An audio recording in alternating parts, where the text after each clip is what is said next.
3일 김은지의 뉴스인 두 번째 코너 김은지의 인터뷰입니다. 뜨거운 정치 현안 그 분야 최고 선수 모시고 이야기 나눠보는 시간인데요.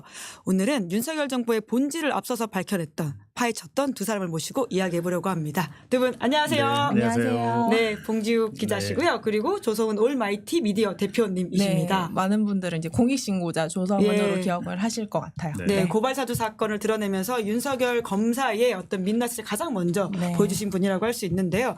사실 조성은 대표 같은 경우에는 정치검사라고 하는 공저자이시기도 하거든요. 네. 그 책 이야기를 하기 위해서 저희가 12월 4일 원래 섭외를 해놨었는데 네, 맞습니다. 12월 3일 밤 우리 모두가 기억하듯이 계엄이 터지면서 이 아이템이 계속 밀렸고요. 네. 봉지욱 기자가 명태균 게이트로서 또 새로운 것들을 밝혀내서 두 분 함께 이야기 나눠보면 좋을 것 같아가지고 이렇게 모셨습니다.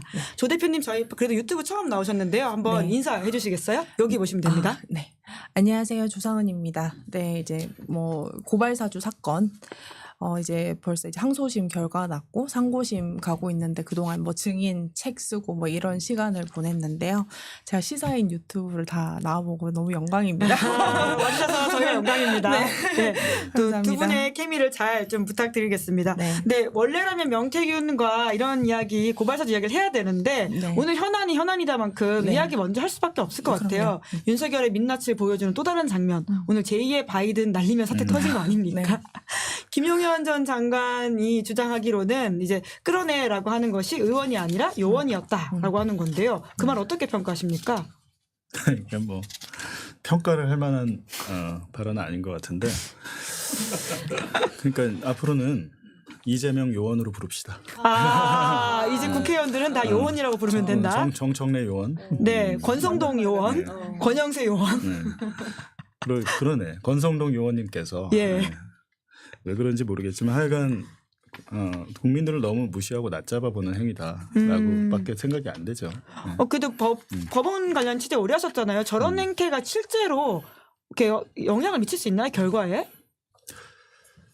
그러니까 뭐 왜 저러는지 모르겠어요. 사실 그러니까 되게 추잡하고, 네. 그러니까 뭐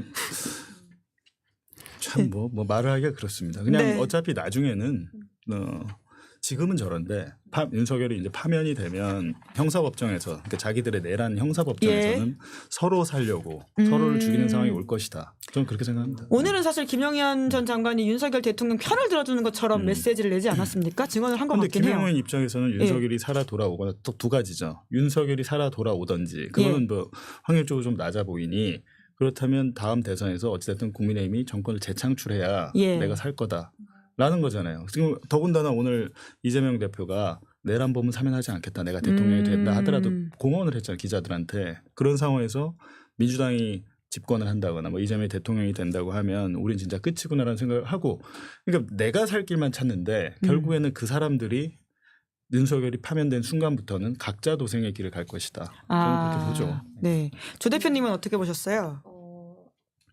굉장히 김용현이라는 인간 자체 이제 제가 부득이하게 이 고발사주 사건을 겪다 보니까 이제 워낙 현상들에 이제 치중을 하면 제가 휩쓸릴 것 같아서 본의 아니게 굉장히 철학적 고민이나 인간의 본질은 무엇인가 이런 고민들을 되게 많이 했는데 그 김용현이라는 그 어떤 캐릭터 자체가 굉장히 어떤 신복형 이제 굉장히 입안의 혀처럼 원래 그래서 그 자리에 간 사람 아닙니까? 사실 뭐 경호처장이 이제 사실 국방부 장관을 가는 경우도 굉장히 이례적이었고요. 그래서 이제 근데 이 사람들은 아직까지는 굉장히 윤석열이 돌아온다고 거의 기우제처럼 막 믿고 싶은 마음 하나가 있고 그 다음에 이제 두 번째는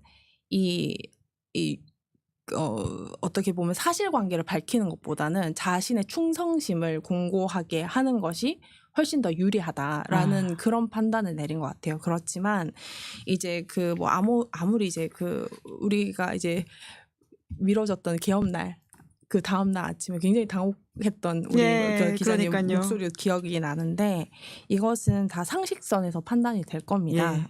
그래서 결국 뭐 그 자기가 다 했다. 뭐 자기가 뭐 끌어내라고 했던 것을 뭐 윤석열이 막았다. 뭐 이런 식으로 포장을 해주는데 결국은 자기들이 결국 주장하는 것은 대통령이 고유 권한이기 때문에 심지어 현재 니들도 판단할 수 없어. 이렇게 주장하는 것이 이제 윤석열 측이잖아요. 네. 근데 결국 이 계엄 사태, 이 불법 계엄, 이 모든 어쨌든 권한자는 윤석열이기 때문에 사실은 그 도구로서 이제 활용이 됐느냐 여부만 판단할 문제지.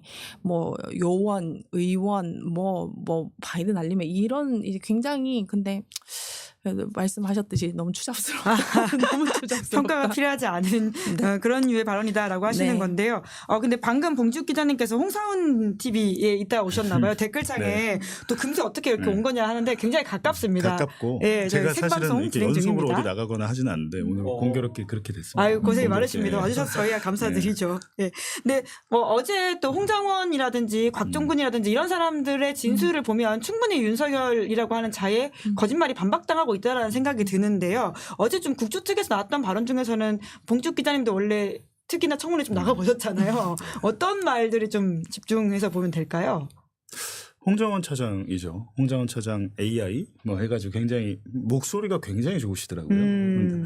제가 이제 전화를 했을 때 전화는 안 받아요. 안 받는데 이제 이후에 카카오톡으로 이제 여러 질문들을 했고 많은 예. 답변을 받았고 그때 국정원법 네. 위반으로 수사한다 이런 보도 쓰셨죠. 그런 보도도 예. 했고, 그러니까 고마워하죠. 예. 사실은 그러니까 본질을 흐리려고 하는 검찰의 행태. 국정원법에서 정치 중립 의무 위반으로 뭐 난데없는 뭐 시민단체가 토요일에 고발을 했는데 일요일에 배당이 돼가지고 검사실에서 이번 주에 나오라고 했다는 거예요. 그래서 그거는 홍정원의 발언, 홍정원을 죽이는 공작이구나.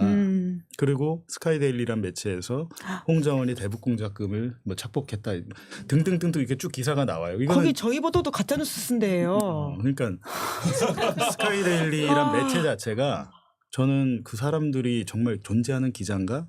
가명으로 쓰나 약간 이런 의심도 있고. 주한미군이 입장까지 냈잖아요. 그러니까 그 의심도 있고 그 소스에 대해서 국정원의 지원을 받나.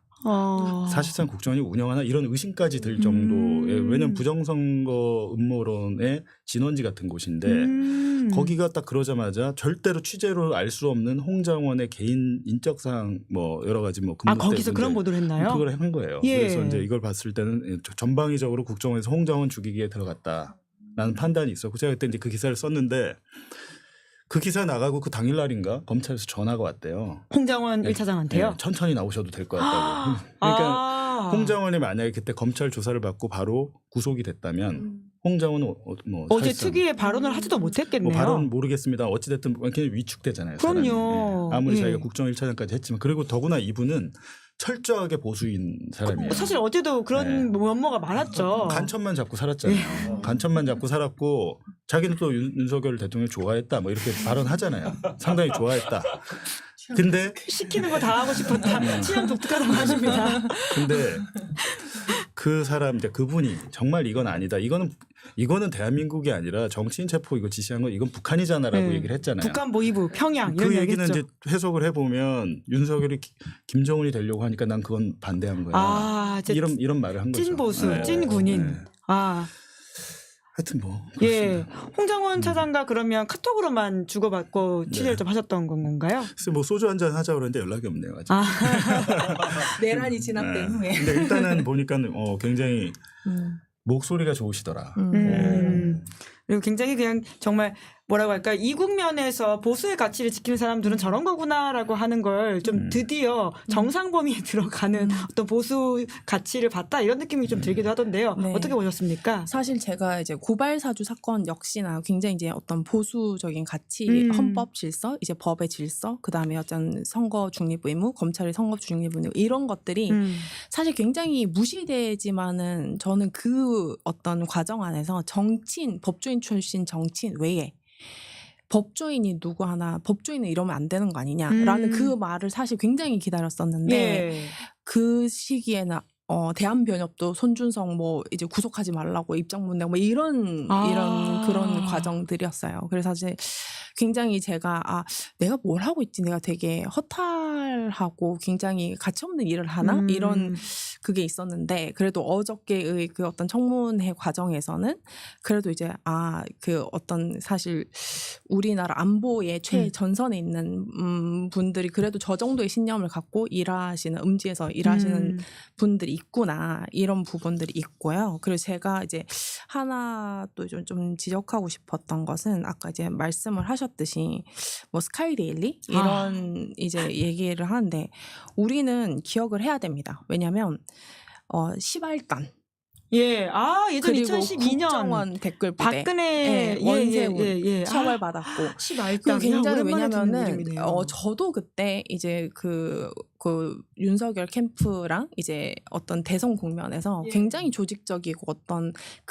인신 공격을 포함한 그런 제가 심지어 고소를 하려고 했더니 이게 수십만 건이 넘어서 저장을 할 수가 없어가지고 사실 그거를 이제 미루고 있었어요. 근데 이제 그 정도의 규모의 이런 것들이 지금 또 마치 뭐 어떻게 이제 뭐 유튜버로 이제 뭐 호도하는 사람들도 있지만 굉장히 조직적이고, 사실 저 자금은 어디서 나올까 하는 그런 이제 행동들이 굉장히 이제 많이 보이지 않습니까? 예. 근데 이제 이런 지점들과, 왜냐하면 저는 스카이데일리라는 것을 자꾸 매체라는 어떤 그 명칭을 붙여주는 것이 되게 잘못됐다고 생각을 해요. 왜냐면은 거기는 창작을 하는 곳이지 이제 보도를 하는 곳이 아니거든요. 그게 왜냐면은 이게 지금 사실 부정선거를 믿는 사람, 혹은 저는 사실 100% 다 믿고 있다고 생각하지 않아요. 필요한 사람들이 있어요. 부정선거 이해관계를 위해서 믿는 척한다. 그 부정선거라는 그 어떤 것이 이제 헌정질서, 이제 그동안 어떤 선거들 이런 것들을 다 근본적으로 이제 무시를 하거나 이제 어떤 배제를 하기 위한 어떤 그 프레임이라고 해야 되나요? 근데 그 부분을 갖다가 계속 이제 어떤 사실 근거도 없잖아요. 무슨 중국인 선언 뭐 잡아놓고 사진 하나 붙고 막 이랬다. 너 중국인이야. 아무것도 근거가 없습니다. 모든 게 지어낸 그래서 이야기고요. 이거를 저희가 갖다가 반박해서 사실 썼는데 우리 다 제 존경하는 기자님들이시지만 기자협회나 혹은 이제 언론 어떤 단체들, 이제 주요 어떤 거기에서도 사실 뭐 인터넷 언론 뭐 단체들도 있고, 여기에서 어떤 단호한 입장이 있어야 될 것 같아요. 왜냐하면 여기에서 단순히 논란이 될 수 있는 보도를 했던 게 아니라 사실 모든 허위 보도를 하고 있지 않습니까? 그래서 이런 부분들을 하나하나씩 각자의 영역에서 이제 배제를 해가야지 사실 정신 좀 차리지 않고. 그럼요. 다들 제 정신이 아닌 것 그러니까 같아요. 사실 그런 상황이 지속되고 있다 보니까 결국은 119 서부지법 폭동까지 일어난 게 맞습니다. 아닌가라고 하는 걱정과 두려움이 있고 이 상처가 우리 공동체에 오래 갈 것 같다라고 하는 두려움이 저는 있거든요. 근데 관련해서 이제 결국 이걸 엄벌해야 되는데 봉지욱 기자께서 페이스북에 남긴 거를 보면 지금 관련된 지금 수개가 있다라는 취지의 이야기를 하셨잖아요. 뭐 취재를 하시고 있는 것으로 알고 있는데 혹시 조금 알려주실 게 있을까요? 일단은 다 돈이 있어야 움직일 수 있거든요. 돈이 있어야 되고 하는데, 광범위하게 보면 지금 한국에서 부정선거 음모론자들 그리고 관련 단체들이 저 돈이 어디서 날까라는 막 자기들끼리 세미나도 하고 막 그러잖아요. 여러 가지를 하는데, 저희가 파악하기로는 미국의 어떤 조직과 연결이 돼 있다. 미국이요? 네. 그리고 인물도 특정이 되고, 미국에도 이제 트럼프가 부정선거를 주장을 했고 대통령이 됐잖아요. 이게 우리는 되게 우스워 보이고 야, 저 말도 안 돼 이러지만 미국에서는 부정선거를 주장한 트럼프가 재선이 됐습니다. 근데 그렇다면 트럼프는 특히 미국의 선거는 돈이 엄청나게 드는 선거인데 후원금과 기부금을 엄청 받잖아요. 근데 미국에서 부정선거를 주장하는 단체, 로비 단체들이 있고 그 사람들이 모인 단체들이 있는데 거기에 면면을 보니까 우리나라의 이제 뭐 인물들이 거기 가입이 돼 있어요. 가입이 돼 있고 여러 가지로 좀 연결된 정황들이 있는데, 기본적으로는 트럼프 부정선거론자와 연결되어 있는 정황. 저희가 이제 지금 더 추가적으로 취재를 하고 있는데, 기본적으로는 그렇다면 지금 극우 유튜버들을 누가 키웠냐라고 보면 전에 김대남 전 시민사회 수석실 선임행정관 녹취록에서도 나왔지만 자기가 집회 사주를 했다 그러잖아요. 맞불 집회를 내가 사주했어. 내가 다 관리하는 거야. 김상진 내가 다 관리해. 상진이 어쩌고저쩌고. 실질적으로 대통령실에서 극우 유튜버들을 관리한 정황이 육성으로 나온 것이고 마찬가지로 이제 신남성연대라는 데가 지금 한 2만 명 넘는다고 하잖아요. 예. 텔레그램에서 신남성연대가 마찬가지로 이번 태극기 집회나 이런 데를 젊은 축들이 이제 젊은 친구들이 가서 자기들이 주도를 하고 여러 가지가 있는데 보니까 그 또한 마찬가지로 신남성연대가 이미 대선 기간 때부터 선거 기간에 강기훈 전 선임행정관을 통해서 연결이 됩니다. 윤석열 측과. 2022년 네. 대선에서요. 그러니까 강기훈이 이제 그 이후에 이제 처음에 이제 강기훈이 알게 된 건 유상범 의원. 유상범 의원이 지금 되게 의외더라고요. 의외로 극우 유튜버들과 잘 아는 것 같아요. 그러니까 유상범이 있고 뭐 거기에 이제 권성동이 또 연결이 되는데 일단은 그 단순히 그럼 이 단체들에 대해서 뭐 법원 폭동이나 이런 것들을 사주했느냐는 두 번째 문제고 첫 번째는 그 얘들이 여기까지 이렇게 성장을 해오고 그럼 자금에 대한 원천이 궁금한데 어찌됐든 대통령실 이 관련 흔적들이 있다라는 겁니다. 그리고 대통령실 관계자가 그중에 한 명이 확인된 게 강기훈입니다. 강기훈 전 선임행정관이 이제 음주운전 사실은 음주운전 한 번 하고 잘려야 되는데 두 번 하고 잘린 것 같아요. 12월에. 근데 이분이 어디 해외로 나간 것 같아요. 지금 보니까. 예전에도 뭐 나오라고 할 때 해외에 있다 이렇게 밝힌 바가 있었던 것 같은데 지금도 지금 해외에 나오는 있다. 이 극우 유튜버들과 극우 단체들에 대한 뒷배가 분명히 반드시 있고 왜냐하면 자금이 필요하고 뭐 10만 원 주네 차비도 주네 뭐 하잖아요.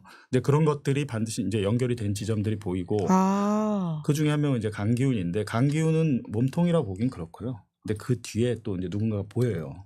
근데 그런 것들을 좀 더 취재해서 보도를 하려고 원래 어제 보도하려다가 좀 부족해서 좀 더 취재해야 돼서 왜냐하면 이건 100% 소송이 들어오는 거기 때문에 좀 정밀하게 취재해서 할 필요가 있겠더라고요. 그러니까 지금 이러한 극우 유튜버들의 난동의 뒷배에는 대통령실 관계자가 있다. 그리고 더 확인하고 있다. 그리고 뭐 강기훈만이 아니라 그걸 떠나서도 그 뭐 행정관 한 명이 그 동료 문자 보냈죠. 헌법재판소 가는데 다 응원해달라. 다 모여달라고 얘기하다가 자기가 사직서를 냈잖아요. 결정적으로는 이제 그 역할을 했던 게 시민사회수석실이죠. 강승규 의원은 잘 알 텐데. 강승규 의원은 지금 잘 알 텐데 거기 출신이죠. 입을 닫고 있죠. 왜냐하면 시민사회수석을 했으니까. 말씀 여쭤본 게 하나만 더 저기 봉 기자님한테 여쭤보면 근데 오늘 뉴스타파에서는 또 이 구속된 유튜버 중에서는 김건희 팬클럽 운영자가 있다 이런 게 있던데요. 네.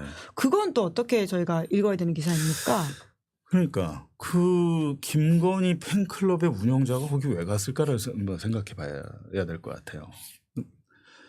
우리가 흔히 아는 강신업 변호사가 아는 그 건희사랑이라는 단체는 차라리 자발적으로 모인 것 같아요. 근데 퀸건이라는 데는 나 잘 알지도 못했는데 퀸건이라는 데가 있었는데 보니까 이거는 유튜버들이 극우 유튜버들이 만든 거예요. 팬클럽이 여러 개인가 보죠. 지금 조성은 대표님 굉장히 이틀말을 스스로 하셨습니다. 거기 보면 이제 그 김건희 여사의 위상을 세계적으로 뭐 알려야 된다 뭐 이렇게 돼 있어.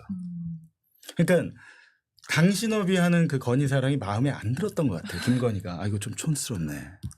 그래가지고 야 내 컨셉을 하나 만들어야겠다. 김건희. 그래갖고 김건희가 컨셉을 던져가지고 퀸건희. 내가 볼 때 저 이름도 본인이신 것 같아요. 퀸건희. 아주 김건희의 위상을 세계 저 클럽 그 단체의 목적은 김건희를 세계적으로 알려야 된다는 거죠. 그거 써 있잖아요. 지금 화면 잠깐 보여주세요. 말씀 들으니까 생각나는데 글로벌 인플루언서 김건희. 그 예전에 한국일보 단독 기사였던 것으로 기억하는데 김건희 여사가 트위터에 파란색 마크를 받기 위해서 외교부를 동원했었다 맞아요. 이런 의혹이 있었었거든요. 그러니까 굉장히 본인들 그러니까 지금은 X라고 부르고 있는 그 SNS 매체인데 그러니까 세계적으로 본인을 알린다라고 하는 그 맥락에서는 그 기사가 떠오르긴 하네요. 그러니까 저게 만약 김건희의 지시로 만들어진 거라면 진짜 웃겨지는 건데 문제는 저게 이제 하단에 보시면 그 저 킹건희를 만들고 참여했던 이제 운영자급 인원들이 나오는데 협력 지원, 그 젊은 시각. 전 저분 누군지 모르는데 젊은 시각 저분이 유튜버 구독자가 80만 명이 넘는다고 그러더라고요. 그래서 이번에 보니까 젊은 시각 이 양반이 거기 가서 하다가 구속됐어요. 어제 그젠가 뭐 해서 구속돼 있고 한데 그렇다면 합리적인 의심이 들잖아요. 그 김건희가 사실상 사주왕 만들게 한 그 퀸건희의 운영자가 거기 간 것, 거기서 그런 극단적인 행동을 한 게 김건희가 정말 연관성이 없을까? 있을 가능성이 없지 않다라는 결론에 이르는 거죠. 뭐 거기는 또 취재되는 대로 저희 최근에 저희 회사로 이직한 전혁수 기자의 첫 기사입니다. 저희. 아, 네, 첫 기사. 원래 같이 모시려고 했었던 분인데, 그러니까요. 예. 그 기사 어떻게 보셨습니까? 아까 입틀막을 스스로 하시던데요, 아니, 조 대표님. 그 뭐라고 해야 될까? 아까 이제 제일 이 방송 시작할 때부터 추잡한 얘기부터 시작을 해서 이제 저는 사실 퀸건이를 이번에 알았거든요. 이 퀸건이 그러니까 비슷하지 않을까 싶긴 그러니까 합니다. 근데 네. 너무 뭐라고 해야 될까? 굉장히 어떤 자기들만의 세계관이 있었다. 자기들만의 세계관이 있었고 그 어떤 뭐 경호처장 지금 경호처장 이제 대리 직무대행부터 시작해가지고 자기들은 지금 어떤 영화 속의 어떤 그 역할을 나름의 롤을 막 자기를 해가지고 내가 어떤 모습을 비춰지나 뭐 약간 이런 식으로 이제 상상을 하는 것 같은데 이제 그게 약간 좀 젊고 충분히 상상력으로 살아갈 수 있는 그런 나이대 친구들이 하는 일이면은 충분히 예쁘게 봐줄 수도 있지만 이거는 지금 나이가 65년생 뭐 이런 분들이 막 하시니까는 좀 그렇다 뭐 그런 거랑 제가 이제 아까 조금 좀 더 이제 좀 덧붙이고 싶었던 얘기가 사실 이 얘기는 제가 안 했던 것 같아요. 그동안 안 했었던 건데 제가 이제 고발사주 고발장을 들고 나왔던 때가 언제입니까? 2020년 4월이잖아요. 예. 네, 2020년 4월이라는 것은 총선 때. 그때 사실 가장 부정선거 피크였던 시기예요. 지금도 여전히 그때를 네, 공격하고 근데 있죠. 사실 이번 예. 총선에서는 그 부정선거로는 없었어요. 왜냐하면 집권을 했던 이제 이후의 첫 총선이기 때문에 자기들이 이전까지 어떤 그 뭐라고 해야 될까요? 이전의 이제 선거까지는 대선과 지방선거는 모두 승리를 했기 때문에 굳이 부정선거를 들고 올 필요가 없었죠. 예, 아마도 요번 이제 선거 안에서는 그렇게 이제 부정선거라는 것이 이제 보수 진영의 메인 이슈는 아니었을 겁니다. 그렇지만 2020년 제가 황교안 사실 대표 시절. 네, 국민의힘 이제 전신이었던 미래통합당에서 이제 선대위를 이제 합류를 했었을 텐데요. 그때 이제 제가 이제 주로 이제 공보라든지 선대위 어떤 지도부를 하고 이제 뭐 총선 지도부를 하고 제가 어떤 뭐 당 지도부를 하면서 여러 선거를 이끌어 봤지만 공보 전략에 뭐 시내 땡땡부터 시작해가지고 뭐 다른 유튜브 채널 말씀하셔도 돼요. 괜찮아요. 뭐 네. 신의 한수 이런 것들을 언론의 영역으로 이제 이미 하라고 해가지고 2020년부터 네 그때 그래서 제가 공보 대상으로 이게 어떻게 그 공보 신의 전략이 한수가? 되냐 이렇게 됐어요. 뭐 그때 그래서 이제 주요 인사들이 다 이제 그 유튜버 채널들 이런 식으로 갖고 이제 그때 당시에는 사실 박근혜 탄핵 이후에 어떤 그 이제 대선을 그 굉장히 자기들 입장에서는 거의 그 강탈당하다시피 이제 뺏겼고 그 다음에 이제 부정선거론 광화문 집회가 이제 이렇게 폼이 올랐고 이제 그 다음에 어떤 이제 첫 번째 선거가 2020년 4월. 2020년 4월이었죠. 그러니까 그러다 보니까는 사실 그때가 가장 피크였어요. 왜냐면은 윤석열은 검찰총장 당시에 이제 그때 이제 징계 의결서나 여러 가지를 보면 이제 저희 고발사주 재판 과정에서도 검찰총장인데 계속 이제 뭐 총선 지지율 보고서를 받아요. 윤석열이 검찰에서 검찰총장이 그런 걸 받으면 안 되는 거 아닌가요? 네, 그런 보고서를 계속 작성해서 올렸고 근데 이제 그거는 이제 그쪽 사이드였다면 저는 이제 부정선거 제가 사실 이제 고발사준 제 앞에 제 인생에 많은 어떤 그 도전 과제들이 있었는데요. 가장 제가 그 어떤 난해했던 게 이때의 그 부정선거론을 활용해서 선거를 이겨라라는 이 미션이 사실 이건 임퍼서블이잖아요. 사실은 이제 불가능한 거를 해내라. 정상적인 사고 안에서는 제가 그때 당시에 선거 직후에 제가 아마 칼럼도 썼는데 부정선거랑 정상적이지 않은 이런 담론과 그거를 계속적으로 이제 갖고 가게 되면은 이제 어느 순간 이제 망한다. 아니 망한다가 아니라 굉장히 그때 위헌정당이 될 수도 있다라고 이제 그 경고를 했었어요. 이미 그때 경고하셨군요. 근데 제가 5년 전에 한 2달인가 3달 겪으니까는 못 견뎌서 제가 사실 안 했거든요. 그러고 한 1년 지나다 보니까 제 핸드폰에 뒤져보니까 고발장이 있는 거예요. 이렇게 이제 진행됐던 고발 사주 사건이 시작되었다. 그래서 사실 제가 봤을 때는 그때 이제 황교안 대표나 그때 황교안 대표가 이제 사실 선대위원장이었거든요. 네, 김종인, 네. 황교안, 이제 박형준 이렇게 선대위원장들이었는데 이제 지금 맹활약을 하는 걸 보니까 제가 너무 소름이 끼치죠. 자연스럽게 고발사주 사건 넘어가셨으니까 이번에 명태균 게이트 이게 핸드폰에서도 관련된 내용이 나와가지고 그걸 또 보도하지 않으셨습니까? 그 이야기를 저희가 카톡 지금 자료 화면으로 좀 준비를 했는데요. 그러니까 참 이 세계관들이 다 연결돼 있구나라는 생각이 들 정도예요. 저 보도 좀 설명을 해주시겠어요, 봉지욱 기자께서? 그러니까 이제 2021년 대선 이제 선거 때. 보니까 2021년 9월 12일이네요. 이때는 아직 국민의힘 후보 대통령 후보로 확정되지 않은 그러니까 경선 초반이었던 것 같은데 이때 사실은 검찰총장 나오고 나서 첫 번째 최대 위기가 고발사주 사건이었어요. 그때 만약에 검찰이 제대로 수사해가지고 했다면 윤석열, 김건희는 아마 피의자로 입건이 됐을 겁니다. 우리가 그러면 이 시절을 겪지 않았겠네요. 네, 그렇죠. 예. 근데 그때 당시 이제 검찰이 제대로 수사를 하지 않으면서 어쨌든 저걸로 인해서 내가 윤석열이 불리하게 되니까 김건희도 이제 고민이 될 거 아닙니까? 이거 어떻게 해야 되냐고 할 때 명태균이 아이디어를 준 거죠. 이거는 프레임을 전환해야 된다라고 하면서 고발사주 사건 이 명칭부터 바꿔야 된다. 그래서 보수 유튜버들의 용어 선택을 내가 뭐 바꾸게 하겠다는 식으로 해서 고발사주 의혹이 아니고 박지원 그때 당시 국정원장하고 조성은 게이트로 바뀌어야 한다.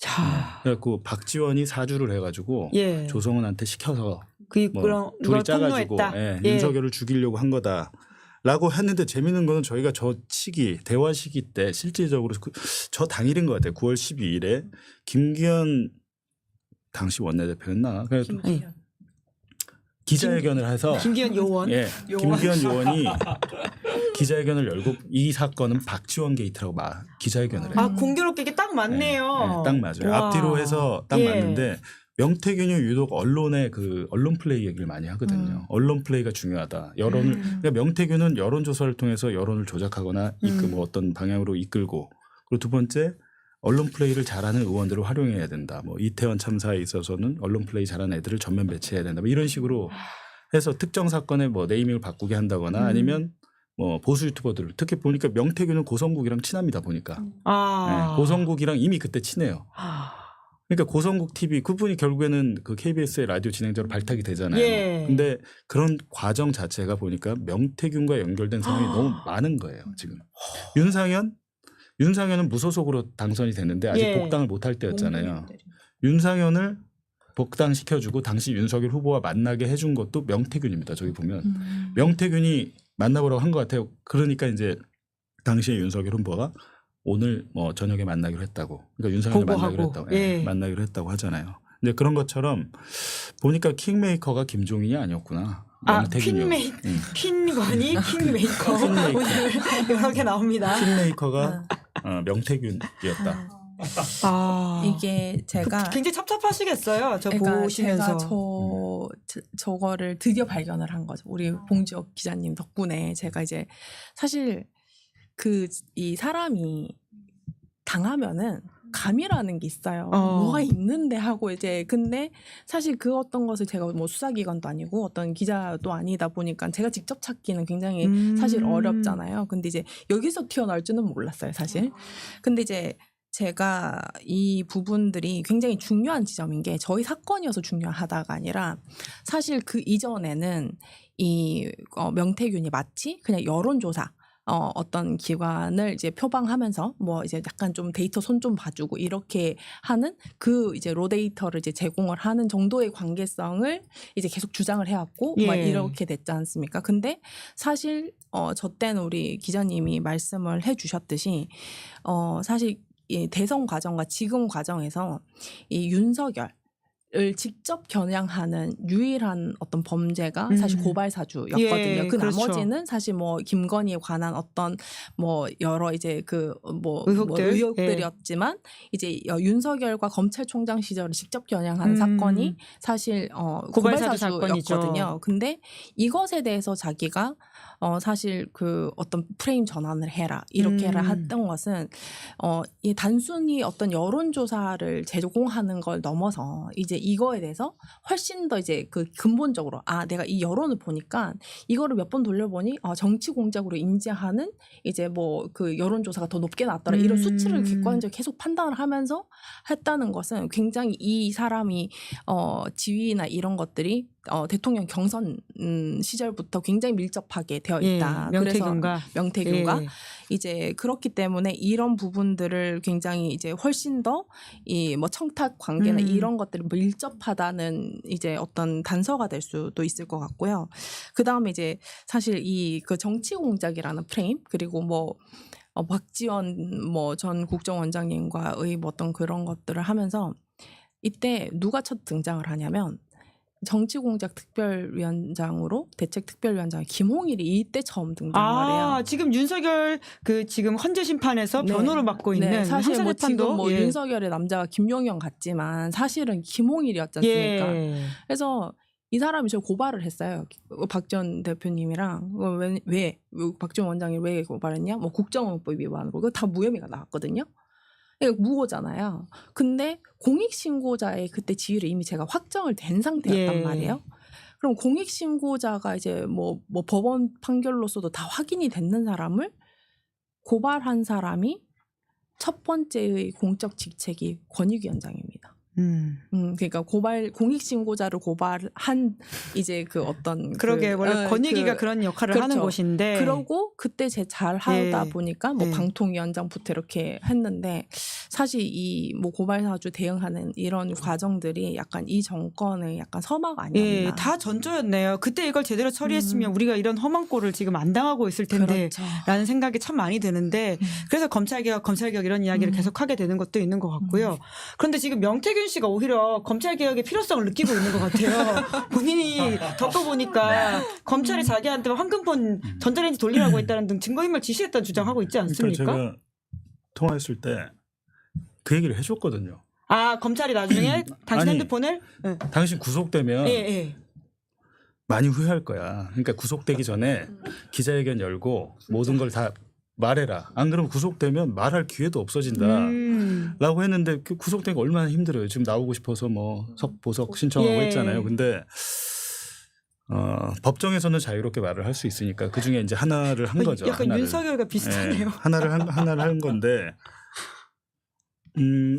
검찰개혁 문제가 이제 저희가 검찰 수사보고서를 전면 공개한 게 되게 언론사가 사실 그거 하기 쉽지 않습니다. 그럼요. 네, 레거시는 특히 불가능한 거고 저희는 원문 그대로 그냥 공개를 했잖아요. 그 이유가 검찰이 윤석열, 김건희의 혐의를 밝혀줄 수 있는 증거를 확보하고도 조사를 안 했잖아요. 예. 저 수사보고서가 지난해 11월 4일 결재가 됐으니까 뭐 작성은 작년 10월에 했을 텐데 거기에 대해서 검찰은 대검이나 법무부에 다 보고를 했을 거고 그러면 대통령실도 충분히 저 수사보고서 내용을 인지했을 겁니다. 예. 그리고 아직 보도는 저희가 안 했지만 검찰은 명태균이 황금폰을 내든 말든 그걸 어디다 숨겼는지 알고 있었어요. 저 때. 그러니까 검찰 이미 알고 있었어요? 그러니까 윤석열 입장에서는 큰일 난 거지. 큰일 난 거지. 야 카톡 280개만 해도 이게 장난이 아닌데 그 원본이 담겨 있는 휴대전화를 검찰이 가져가서 포렌식을 하면 다 나올 텐데 명태균은 그 패턴 못 풀어갖고 자기가 뭐 숨겨놨다 그랬잖아요. 뭐 폐기했다 그랬는데 패턴 정도는 민간 포렌식 업체도 다 풀 수 있고 창원 업체니까 아마 못 푼 것 같고 제가 서울의 업체들 제가 아는 업체를 물어보니까 가능하다고 그러더라고요. 비용은 좀 추가되고 대검에서 지금 그 풀렸습니다. 대검에서 풀렸기 때문에 이거는 카카오톡 문제 뭐 텔레그램 문제가 아니라 이제는 통화 녹음 파일 나오게 생긴 거죠. 왜냐하면 이미 명태균의 지인이 그 명태균이 그 음성 파일을 틀어준 거를 녹음해가지고 민주당에 제보를 했잖아요. 그게 윤석열 본인의 육성으로 나왔잖아요. 김영선이 그거 좀 해주라 했는데 그래. 말들 많다고. 뒷단은 앞단이 다 있을 거 아니에요. 그 원본 파일은 다 있을 텐데 그걸 다 확보한 겁니다. 그러면 윤 입장에서는 큰일이 난 거죠. 이거는 이렇게 주거나 저렇게 주거나 난 죽겠네. 상태가 된 거죠. 통치가 불가능한 상황이 올 거라고 예측을 한 거고 그러니까 검찰 수사 보고서가 11월 4일이고 검찰이 명태균의 그 황금폰의 위치를 안 게 11월 달 그때 중순이고 그러니까 11월 24일에 김영현 국방장관을 만나서 야 특단의 조치를 해야겠다. 명태균 이것도 그렇고 뭐 이거 그런데 제가 계속 얘기하지만 나머지 뭐 민주당이 뭐 탄핵을 남발하고 어쩌고 저쩌고 이런 거는 계속 있었던 일이죠. 특검도 그렇고 뭐 도이치 특검도 그렇고 계속 거부하면서 방어하면 되는데 더 이상 방어가 안 되는 거는 명백한 증거를 검찰이 입수한 이상 예. 반드시 이거는 유출이 되거든요. 언론을 그거 통해서. 막으려고. 검찰 수사 보고서 꼭꼭 꽁꽁 싸매고 없는 척했지만 저희가 보도했잖아요. 예. 마찬가지로 명태균 황금폰에 대한 그 포렌식 결과 녹음 파일도 나오게 돼 있습니다. 시간 문제인데 가장 쉬운 지름길은 명태균이 그냥 법정에서 다 얘기를 하는 거예요. 얘기를 하면서 이제 그 법정에서 그 녹음 파일이 재생이 될 겁니다. 아. 네. 재생이 될 거라 만천하에 드러난다. 제 생각에는 윤석열 그 탄핵 재판 이후에는 가장 큰 쟁점은 그러니까 대선 기간에 60일 동안 가장 큰 쟁점은 명태균 녹음 파일이다. 지금 명태균의 저희 카카오톡 뭐 SNS만 깠지만 명태균 녹음 파일이 법정에서 나오기 시작할 것인데 제가 볼 때 윤석열은 그건 못 막는다고 생각했을 거예요. 예. 그리고 명태균은 계속 딜을 하려고 했어요. 이 사건 터지고 나서 뉴스토마토 보도하고 나서 계속 윤석열 김건희 쪽을 접촉을 하려고 했습니다. 그 증거들도 검찰이 다 확보를 했어요. 아니 검찰은 왜 수사를 딜을 하려고 했어. 근데 그 딜이 잘 안 됐죠. 딜이 잘 안 되는 바람에 어찌됐든 갔지만 지금 명태균의 입장을 생각해 보면 얻을 게 없습니다. 이제 윤석열이 더 이상 대통령도 아니고 예. 뭐 파면이 되면 끝나는 거니까 그런 상태에서 그럼 명태균 더 이상 얻을 게 없는데 의리로 지켜봐야 그거 안 되는 거고 그래서 이제 제가 이제 명태균 씨 뭐 부인이나 이런 분한테 그거 좀 잘 설득을 하는 게 좋겠다. 그리고 네. 법정에서 뭐 하든지 진실을 말해라. 옥중 자필 편지를 하시든지 뭐 해가지고 모든 것을 공개하자. 어차피 증거는 다 지금 검찰이 확보가 됐다라는 거죠. 명태균 씨 심경은 어떤 상황인지 혹시 들으셨어요? 지금 뭐 배우자 얘기 통해서? 듣기로는 홍준표, 오세훈은 가만두지 않겠다는 식으로. 그 일관된 입장인 것 홍준표, 오세훈, 윤상현은 가만두지 않겠다. 점점 늘어나고 있네요. 이 세 명은 몽둥이질을 하겠다. 몽둥이 찜질 뭐 하겠다고 했네요. 아, 네. 근데 이제 제가 그 명태균 그 변호인이 이제 뭐 이번에 뭐 전자레인지에 뭐 돌리라고 증거인멸을 교사했다 등 이렇게 얘기를 하면서 끝에 굉장히 자신감에 차서 자기가 입회하에 뭐 그런 소리를 했다. 그 영상 녹화 다 돼 있다. 뭐 이렇게 얘기를 하셨어요. 근데 이제 제가 이제 우리 고발사주 그 책 그 정치검사의 어떤 챕터에 있는 재밌습니다. 챕터에 있는 부분인데 제가 사실 정말 이제 뭐 제 핸드폰은 거의 공공지였어요. 뭐 서울 본청 이제 뭐 대검 중앙지검 공수처에 제 모든 셀카들이 다 포렌식이 되어 있었어요. 그래가지고 저희 집 고양이들 사진 다 거기 있고 막 이 정도로 이제 되어 있었었는데 이제 그러니까 이제 명태균 씨 핸드폰을 뭐 포렌식 못한다. 우리나라 이 수사기관들 포렌식 기술 엄청나게 잘 발달이 되어 있고요. 그 다음에 이제 어떤 부분들이 있냐면 이제 명태균 씨 제가 이제 경험을 했던 부분 제가 직접 경험을 해서 이제 책에도 서술을 해놨는데 저도 그 조사를 영상 녹화실에서 했어요. 이제 공범 김웅 사건에 대해서 이제 제가 어떤 참고인 조사를 받았을 때 이제 그거를 완전히 이제 정반대의 수사 보고서를 작성을 해서 허위 처분을 한 거예요. 그래서 제가 정보공개 청구를 했어요. 정보공개 청구해서 내놔라니까 이제 한번 사인해서 다 할 겁니다 이래요. 그래서 제가 아니요 영상 주세요 이랬어요. 그러니까는 없는데 어떻게 드립니까 이래요. 거짓말을. 네, 그래서 제가 대놓고. 그래서 제가 근데 그때 제가 늘 변호인 입회 없이 전 늘 혼자 이제 조사를 받으러 다녀서 저 혹시 그때 기분이 좀 쎄해가지고 이제 부장검사는 티타임부터 다 7시간 반을 다 녹음을 해놨었거든요. 잘하셨네요. 그래서 저는 다 갖고 있는데 자꾸 거짓말을 하잖아요. 그래서 그래도 직접 주시는 게 나을 겁니다. 이렇게 얘기하니까 뭐 녹취가 있는 것도 아니고 이러다가 가만히 있어요. 가만히 있다가 혹시 녹음하셨습니까? 이래요. 그래서 제가 7시간 37분이더라고요. 그러니까는 저는 조성은 씨에 대해서 좋은 기억밖에 없습니다. 갑자기 이러는 거예요. 아니 뭐 드라마 아니에요? 수사 검사가.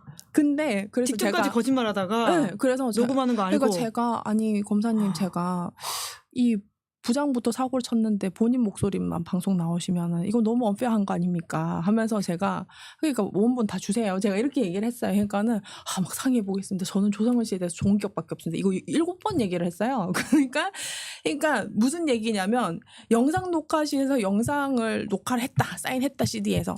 그것도 검찰은 다 이제 어떤 식으로 활용할지 모른다. 이 자신이 갖고 있는 온전한 거를 그대로 다 드러낼 수 있는 건 명태균 본인밖에 없어요. 왜냐? 법정에서 밝혀질 것이고 어떤 걸 했지만 사실은 이제 어떤 대중이나 일반 사람들, 특히 뭐 기자님들도 그렇지만 이게 이 사람의 뭐 통화 녹음이 30분이 아닐 거 아니에요. 3시간이 아닐 거 아니에요. 예. 그 수많은 기간 안에서 자기가 뭐 갖고 있는 이 모든 거를 느긋하게 기다려줄 사람은 없거든요. 그러면 검찰 측에서 자신한테 유리했던 그러니까 부분을 예를 들면 명태균이 훨씬 더 약간 좀 공격적인 요구를 한다는 부분만 딱 잘라가지고 막 대통령이 약간 이건 좀 이런 부분만 딱 공개를 해버리면 검찰이 언론 플레이를 네, 그런 식으로 하면 명태균 씨만 당하는 거예요. 변호인 입회하에서 자기들이 영상 다 찍어놨다고 하지만 제가 경험했던 거기는 수사 보고서부터 시작해가지고 이제 뭐라고 해야 되냐 감사 보고서 뭐 이런 거를 다 허위 처분을 해도 그냥 저를 이제 그 악성 민원인 취급하면 그만인 곳인 거죠. 눈 하나 깜짝 안 하고 거짓말하고 이건 제 녹음하고 경험입니다. 있다고 이야기하니까 바로 또 거짓말하고 경험입니다. 있다는 걸 네. 실토하는. 네. 정말 대단하네요. 저는 아직도 직접 기억하는 겪으신 게 일입니다. 아직도 너무 가장 했는 그 정적. 언젠가 한번 뉴스인에서 공개하십시오. 녹취가 있는 것도 아니고 하다가 갑자기 정적이 하면서 그때 책에 들어있죠. 네 있어요. 읽어보세요. 정수검사 재밌는 책입니다. 잘 안 팔린다 그래서 많은 분들이 그러니까 이게 경험이랑 막 다 겹쳐가지고. 근데 정말 재미있고요. 저도 알고 있던 사건이었는데 다시 한번 그 책을 통해서 보니까 이렇게 꼼꼼하게 취재를 했구나 싶어서 좀 감탄하게 되는 면도 참 많더라고요. 한동훈 대표와 관련돼 있는 이야기도 에피소드가 깨알같이 있고 많은 이 윤석열이라고 하는 존재의 본질을 볼 수 있는 책이니까 관심을 많이 가져주시고 끝으로 이것도 여쭤봐야 될 것 같은데 이런 검찰이 우리가 이제 공수처가 오늘 사건을 넘긴다고 하지 않았습니까? 윤석열이 결국은 검찰에 가서 수사를 받는데 우리가 믿을 수 있나요? 본 기자님 어떻게 보십니까? 아니 지금 방법이 없잖아요. 특검을 하는 게 제일 좋은데 국민의힘이 저러고 있으니까 방법이 없을 결국에는 검찰이 선택적인 수사를 하지 못하게 언론이 잘 감시해서 최대한 자료나 뭐 여러 가지를 확보해서 폭로를 해줘야 됩니다. 그래서 도저히 이거는 뭐 덮을 수 없게 그 방법밖에 없어요. 이게 안타깝지만 그리고 검찰이 잘 모르는 게 있는데 자기들 조직에 생각보다 정의로운 사람이 꽤 있습니다. 정의로운 그럼 저희가 기자들이 뭐 이렇게 취재원들 만나고 할 때 저희 취재원 검사나 수사관 없겠습니까? 내부에서 정상인들은 다 있다. 비정상인만 있는 게 아니에요. 경호처도 마찬가지 아닙니까? 그렇죠. 결국에 경호처가 했던 모든 것들이 전말이 경호처의 그 공익신보자 사실 공익제보자죠. 그분들도 할 거예요. 나타나게 돼 있습니다. 검찰에도 그런 사람들이 있을 것이다. 근데 감시할 수밖에 없다. 계시죠. 2,000명 검사 중에서 정상적인 분이 저는 그래도 더 많다고 믿고 싶은데 그럼에도 불구하고 과연 지금 윤석열 정권의 심우정 검찰의 박성재 검찰의 지도부가 지휘부가 정상인 걸 몇 명이 있을까라는 거기엔 저 약간 회의감이 있는 게 저는 사실 믿지 못하겠어요. 왜냐하면은 사실은 지금 구속 영장 반려를 하고 뭐 있지도 않는 게 아예 그냥 자기들 선에서 입구 뺀지나다는 거 아니에요. 입구 컷하고 이제 뭐 이렇게 다 자기들이 다 그냥 판단을 해버렸잖아요.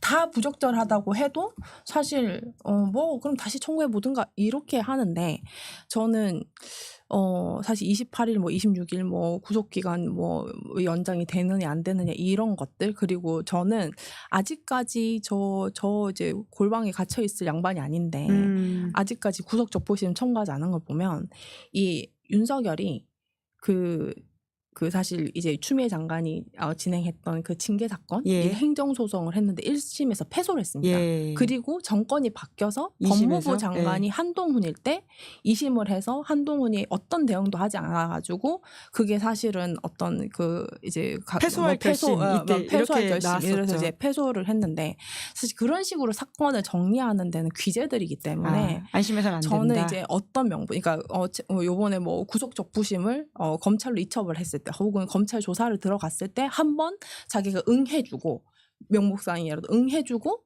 거기서 뭐 굳이 이제 뭐 다 잡혀 들어가고 다 이제 뭐 장소에 이래서 거기서 대응을 안 해버리면은 사실은 굉장히 합법적인 절차 안에서 그냥 방생시켜주는, 예, 그 내란 속에 방생시켜주는 이 짓을 저는 안 하지 않을 검찰이라고 봐요. 왜냐하면은 저는 사실 이 계엄, 불법 계엄, 그다음에 이 내란, 사실 검찰이 온다라는 이런 진술도 있었지만 지금 심우정, 뭐 박성재 등이 사실 검찰이 역사상 정말 떳떳했으면 이런 시국에서 자기들이 정말 설치는 집단 아닙니까? 근데 숨도 안 쉬고 있잖아요.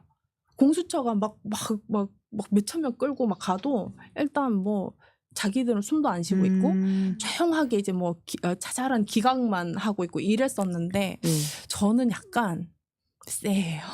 세하다라는 예측을 하셨는데 네. 그래서 더 역시 열심히 감시해야 될 것 같다는 생각이 들면서도 제가 조 대표님한테는 마지막 질문 이걸 좀 드리고 싶었는데 그 지금 정광훈이라고 하는 자가 국민의힘 뒷배에 있는 게 아니냐, 국민의힘 극우화로 가는데 굉장히 역할하고 있는 게 아니냐라는 의심이 있는데 네. 2020년에 겪었을 때에 네. 그 정광훈이라고 하는 목사의 영향력이 실제로 보수 정당에 있었나요? 네. 지금 나오는 이 거기 가가지고 막 90도 하고 무슨 십자군 전쟁 뭐 이런 소리를 하는 것이 그 찾아보시면은 작년에도 있었고 재작년에도 있었고 2020년 4월에도 이제 이제 최고위원 이런 사람들은 맨날 거기 가가지고 간증하는 게 일이었어요.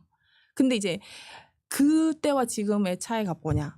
대통령이 그걸 소용을 해버린 겁니다. 이게 가장 큰 문제. 왜냐면은 사실 제가 그동안의 이 법의 상식과 정당의 상식과 어떤 정치의 상식과 이제 일반 시민의 상식의 영역 안에서 저는 이 과한 것들은 사실 자체적으로 걸러졌었거든요. 근데 지금 어떤 상태냐, 제가 특히나 이제 이 부분에서 굉장히 제가 분노를 하는 게 윤석열이 검찰총장 출신 대통령이었던 덕분에 이 사람의 법적인 만용과 해석은 엉뚱하고 굉장히 위법적이고 위헌적인 자신만의 해석을 권위가 생겨버려요. 검찰총장 출신이 아니라잖아. 이래버리면은 이 사실 객관적 판단을 하는 양측 모두 이제 비판적으로 바라보는 사람들에게는 이제 그럴싸해도 자기 지지자, 그래도 한 30% 이상의 이제 기존 지지자들한테 아마 그 베리에이션이 굉장히 넓을 겁니다. 굉장히 진한 빨간색이 있을 것이고 옅은 빨간색이 있어도 그래도 법적의 검찰총장 출신 그 대통령이 저런 이유가 있겠지, 합법적인 이유가 있겠지라는 그 근거가 돼버리는 게 사실은 제가 굉장히 안타까워요. 굉장히 큰 불행. 네, 이 불행이죠. 그러니까 정광훈한테 그 법적인 모든 이제 근거가 되어주는 게 윤석열이니까. 예, 정광훈 형상은 늘 국민의힘에 있었지만 오히려 이걸 심화시킨 건 윤석열이다라는 말씀이시고. 전면에 내세우고 된 거. 참 앞으로 더 큰일이라는 생각이 드는데요. 뭐 그래도 이제 시간 관계상 마무리를 해야 될 것 같아서 봉 기자님 좀 못하셨던 이야기 혹시 있으시면 마무리로 이야기해 주십시오. 지금 모든 국민이 좀 피곤하고 저도 그렇고 근데 기자로서 가장 이 정권에서 힘들었던 것은 사실대로 보도를 하고 어떤 권력층의 비리를 폭로를 해도 그 정반대의 결과, 차라리 언론사와 기자를 압수수색한다든지 이런 일들이 반복돼 왔잖아요. 반복돼 왔는데 제가 이제 어떤 생각이 들었냐면, 이 정권에서는 어떤 보도를 해도, 심지어 녹음 파일을, 윤석열 본인의 녹음 파일을 가도 얘들은 부정하고 나올 거야. 이거 AI가 만든 거야, 이렇게 나올 거 아닙니까? 나중에는. 근데 이런 사람이 일국의 통치자구나라는 생각을 하고 그런 생각이 많이 있었을 때, 이 정권에서 우리가 이런 기사를 써봐야 뭐하냐. 이명수 기자랑 이런 얘기를 한 적도 있어요. 그랬는데 저희가 이제 제가 생각했던 것은 어찌됐든 안에서 팽당하거나 등용되지 못한 사람들이 나올 거야. 그럼 걔들이 뭔가를 하기 시작할 거야. 폭로를. 그리고 저는 이제 생각하는 게 지금 극우 유튜버들 있잖아요. 파면되고 하잖아요. 네. 그동안 윤석열, 김건희랑 통화했던 녹음 파일 까면서 장사를 할 겁니다. 왜냐하면 장사할 게 없잖아요. 장사할 게 없으니까 스스로 그걸로 장사한다. 굉장히 큰 자산이니까. 모두가 화살촉이네요. 그러니까 그 돈을 벌기 위해서 그걸 까는 사태가 올 겁니다. 근데 이게 마지막에는 정말 진짜 더럽게 끝날 거고 하나 걱정하는 것은 이제 이번 대선이 60일 동안 굉장히 지저분하게 치러질 것이다. 맞습니다. 라는 거잖아요. 근데 거기서 그럼에도 불구하고 희망을 잃지 말고 우리는 끝까지 보도하자. 아까 어떤 분이 윤석열 파면되면 그만둔다던데 이런 거 물어보시던데 일단 제가 사실은 그냥 난 판이 끝났다고 모든 사람이 생각했는데 지금 만만치 않습니다. 이게 어떻게 될지 모릅니다. 폭동까지 일어나고 돌아올 수 있는 가능성이 없지 않아요. 그래서 오늘 이진숙 거 그러니까 봐도, 끝까지 그 긴장의 끈을 놓으면 안 되고 그래갖고 이제 제가 생각한 것은 대선 때까지는 해야겠다라는 생각이 들어서 그 이후에도 계속 하세요. 파면되고 나서 60일 이내에 그 선거를 하니까 제가 볼 때 대선 결과가 나오는 순간까지는 끝까지 해야겠다. 그 이후에도 계속 하세요. 가지시고. 네. 조 대표님도 마무리 말씀해 주세요. 네. 제가 사실 지켜보면서 지난 3년 지켜보면서 굉장히 아쉬웠던 것이 고발사주 사건에서 한 번이라도 이제 소환해서 이제 수사를 했었다면 이 사람의 이 법적인 검찰이 윤석열을 소환했더라면 공수처가 그때 무혐의를 했던 것은 공수처예요. 그러고는 저렇게 끌고 나오는 왜 그때 잘하지 왜 지금 뭐 이렇게 끌고 왔냐 이런 생각도 하는데 사실 이 사람의 이제 과도한 이제 자기의 법적 확신 그리고 자기만이 어떤 범죄를 판단한다 이런 거의 전지전능한 이 망상에 빠져 있는 이 모든 지점들이 몇 번에 이제 제어를 할 수 있는 지점들이 있었을 텐데 그 지점의 마지막 지점들이 저는 사실 고발사주 사건이었다고 생각해요. 왜냐하면 이 사람은 사실 굉장히 여론을 호도하면서 권력을 쟁취를 해왔습니다. 이제 뭐 중앙지검장 한직에 밀렸다가 중앙지검장이 되고 검찰총장이 된 것도 사실은 뭐 관례나 기수나 이런 걸 다 파기하고서 사실 여론이었거든요. 그리고 이게 뭐 윤석열이 뭐 조국 수사 뭐 이제 뭐 문재인 수사 뭐 이렇게 하고 뭐 심지어 자기 징계까지 이제 막 이제 하면서 뛰쳐나와서 대통령을 가는 이 과정도 다 여론 호도였고 그 다음에 이 고발 사주도 프레임 전환을 하면서 호도를 해서 자기는 또 빠져나갔고 이런 식으로 해서 여론 호도를 하는 방식으로 이 사람은 끊임없이 권력을 쟁취했던 사람이에요. 그래서 저는 지금 이 지점이 굉장히 사실 마지막 어떤 발악이 아닐까라는 생각은 하고 분명히 우리가 확인을 해야 되는 것은 공동체의 선이 어디 있는가. 그다음에 우리가 갖고 있는 이 헌법적인 원칙과 가치는 어느 지점에 있는가. 이거를 사실 굉장히 거창한 얘기지만 굉장히 사소하고 평범한 이야기거든요. 이 부분을 사실 굉장히 그동안은 별거 아니라고 생각했던 때 이런 괴물이 나타나는 겁니다. 그래서 늘 괴물을 조심하자. 그런 말씀으로 마무리 짓고 네, 물 흐르는 님께서 똑똑한 조성은님 자주 나오세요. 응원합니다. 라고 하셨고요. 조미애님은 봉지욱 기자님 응원합니다. 기자님 계셔서 다행입니다. 이렇게 이야기하시기도 하고요. 서정희 님도 봉지욱 기자님만 찾아다닙니다. 감사하다고 하니까 계속 하셔야 될 것 같습니다. 끝까지. 자, 그럼 여기서 마무리하겠습니다. 두 분 수고 많으셨습니다. 네, 고맙습니다. 감사합니다. 네, 김은재 뉴스인 1월 23일 준비한 방송 여기까지고요. 저는 내일 오후 5시에 임경빈 작가, 김준일 기자, 그리고 이정주 기자와 함께 돌아오겠습니다. 오늘 방송 재밌게 보셨다면 구독, 좋아요, 알림 설정 부탁드리겠습니다. 고맙습니다. 시사인이 만드는 정치